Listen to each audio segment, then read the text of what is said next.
Hello dear friends, आप देख रहे हैं study and others activities channel. आज हम पढ़ेंगे 5th क्लास का 10वां लेसन, जो कि हिंदी का है। हमारा 10वां लेसन है एक दिन की बादशाहत। हम इसके आज क्वेश्चन आंसर पढ़ेंगे। देखिए, हमारा पहला क्वेश्चन है। देखिए, पहला सोचकर आरिफ की बात मान ली। आंसर है, अब्बा ने यह सोचकर बात मान ली कि रोज़ सभी इन बच्चों पर हुक्म चलाते हैं, क्यों ना एक दिन के लिए ये हक इन्हें भी दे दिया जाए। हमारा दूसरा क्वेश्चन है। एक दिन बहुत अनोखा था जब बच्चों को बड़ों का अधिकार मिल गए थे। वह दिन बीत जाने के बाद इन्होंने क्या सोचा होगा? आरिफ ने, ऑप्शन है अम्मा ने और दादी ने। आंसर है, आरिफ ने सोचा होगा कि रोज़ ही ऐसा दिन आए। अम्मी ने सोचा होगा कि बच्चों की मर्जी भी सुननी चाहिए। दादी ने सोचा होगा कि अच्छा हुआ वह एक दिन बीत गया, नहीं तो ये बच्चे नाक में दम कर देते। ठीक है, आप इसका स्क्रीनशॉट लेते चलिए अगर आपको नोट करना है तो। ठीक है, अगर हमारा तीसरा क्वेश्चन है, अगर तुम्हें घर में एक दिन के लिए सारे अधिकार दे दिए जाए तो तुम क्या क्या करोगी? आंसर है, अगर हमें एक दिन के लिए सारे अधिकार दे दिए जाएं तो हम अपने मन की सारी बातें पूरी करेंगे और बड़ों पर रौब जमाएंगे। ठीक है, आप इसका भी स्क्रीनशॉट ले लिए। हमारा चौथा क्वेश्चन है। चौथा क्वेश्चन देखिए, बुक में है क्योंकि बहुत लंबा है इसलिए। कहानी में ऐसे कई काम बताए गए हैं जो बड़े लोग आरिफ और सलीम के से करने के लिए कहते थे। तुम्हारे विचार से उनमें से कौन कौन से काम उन्हें बिना शिकायत किए कर लेने चाहिए थे और कौन कौन से कामों के लिए मना कर देना चाहिए था? इसका आंसर देखिए। मेरे विचार से आरिफ और सलीम को यह सभी काम बिना शिकायत किए कर लेने चाहिए थे।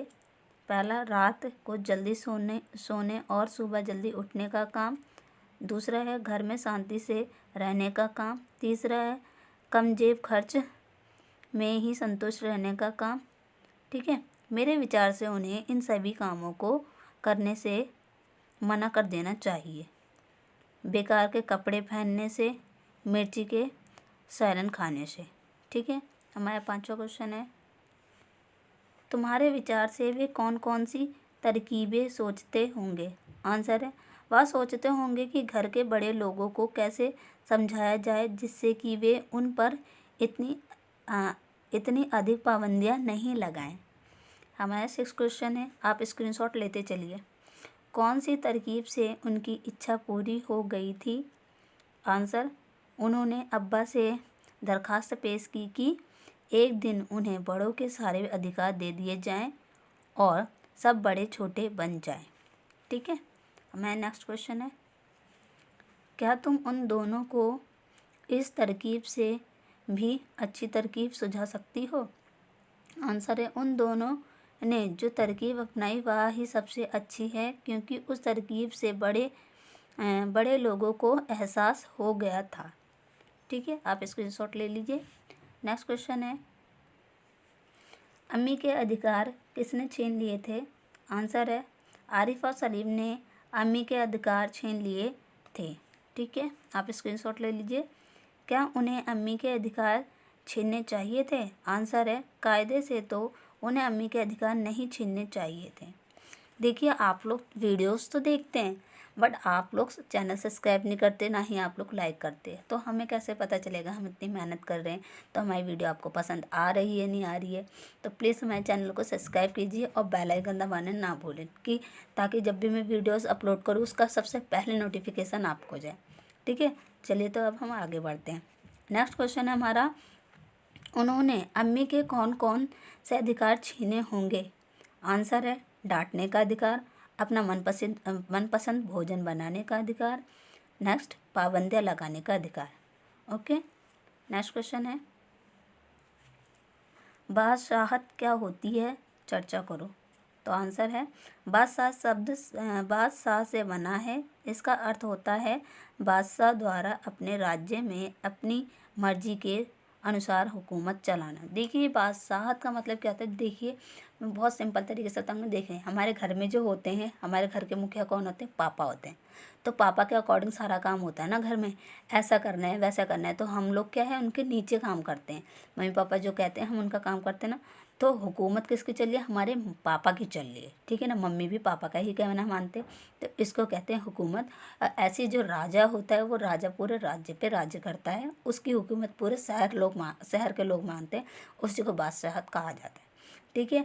नेक्स्ट क्वेश्चन है हमारा, मैंने किताब में लिखा है, ठीक है। तुम्हारे विचार से इस कहानी का नाम एक दिन की बादशाहत क्यों रखा गया है? तुम भी अपने मन से सोचकर कहानी को कोई शीर्षक दो। आंसर है, ऐसे शीर्षक इसलिए रखा गया है क्योंकि आरिफ और सलीम एक दिन के लिए बादशाह की तरह अपनी मर्जी से घर का शासन चलाते हैं। इस कहानी का दूसरा शीर्षक हो सकता है बच्चों की हुकूमत, ठीक है। आप स्क्रीनशॉट ले लीजिए। नेक्स्ट क्वेश्चन है, कहानी में उस दिन बच्चों को सारे बड़ों वाले काम करने पड़े थे, ऐसे में कौन एक दिन का असली बादशाह बन गए थे? ठीक है, आंसर है, इस कहानी में आरिफ और सलीम एक दिन के असली बादशाह बन गए थे। नेक्स्ट क्वेश्चन है हमारा, कहानी में किन किन चीज़ों को तरमाल कहा गया है? आंसर है, कहानी में अंडे और मक्खन को तरमाल कहा गया है। आप स्क्रीनशॉट ले लीजिए। नेक्स्ट क्वेश्चन है हमारा, इन चीज़ों के अलावा और किन किन चीज़ों को तुम तरमाल कहा जा सकता है? आंसर है, मीट, गाजर का हलवा, पूरी, मिठाई तथा इसी तरह के अनेक पकवानों को तरमाल कहा जा सकता है, ठीक है। स्क्रीनशॉट ले लीजिए। नेक्स्ट क्वेश्चन है, कुछ ऐसे चीज़ों के नाम भी बताओ जो तुम्हें तरमाल नहीं लगती। आंसर, दाल, हल्की सब्जियां, दलिया, बिना घी की रोटी आदि। नेक्स्ट क्वेश्चन, इन चीज़ों को तुम क्या नाम देना चाहोगी? सुझाव। आंसर, इन चीज़ों को मैं मरीज़ों का खाना कहूँगी, ठीक है।